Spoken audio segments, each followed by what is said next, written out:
उपमुख्यमंत्री अजित पवार यांचे सख्खे पुतणे आज बारामतीतील राष्ट्रवादी काँग्रेस शरद पवार गटाच्या कार्यालयाला भेट देणार आहेत।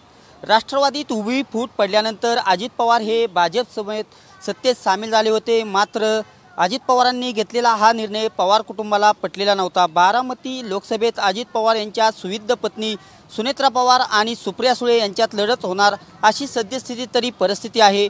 अजित पवार यांनी काही दिवसांपूर्वीच बारामतीतील सभेत माझ्यासोबत कुटुंबातील देखील नसतील अशा भावना व्यक्त केल्या होत्या। त्याचीच प्रतीती आज पाहायला मिळणार आहे, कारण अजित पवार यांचे सख्खे पुतणे युगेंद्र पवार राष्ट्रवादी कार्यालयाला भेट देणार आहेत। काही दिवसांपूर्वी भिगवण चौकात राष्ट्रवादी काँग्रेस पार्टी शरद पवार गटाचे मध्यवर्ती कार्यालयाचे उद्घाटन सुप्रिया सुळे यांच्या हस्ते झाले होते। याच कार्यालयात युगेंद्र पवार आज भेट देणार आहेत।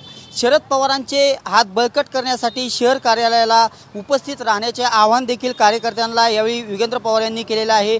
त्यामुळे मोठ्या प्रमाणात कार्यकर्ते उपस्थित होण्यास देखील सुरुवात झालेली आहे। युगेंद्र पवार हे बारामती तालुका कुस्तीगीर संघाचे अध्यक्ष, विद्या प्रतिष्ठान संस्थेचे खजिनदार असल्याने बारामतीत त्यांचा मोठ्या प्रमाणात जनसंपर्क आहे। एकंदरीत आता युगेंद्र पवार हे शरद पवार गटात सामील होणार असल्याचे संकेत मिळत असल्याने अजित पवारांना हा मोठा धक्का बसण्याची शक्यता आहे आणि युगेंद्र पवार बारामती येथील कार्यालयात काय कार्यकर्त्यांना आवाहन करणार हे देखील पाहणं महत्त्वाचं ठरणार आहे।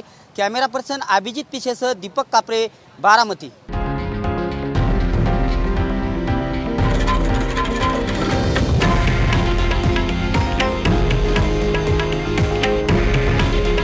हे आहे देशातील नंबर 1 न्यूज नेटवर्क आणि आपण पाहत आहात TV9 मराठी।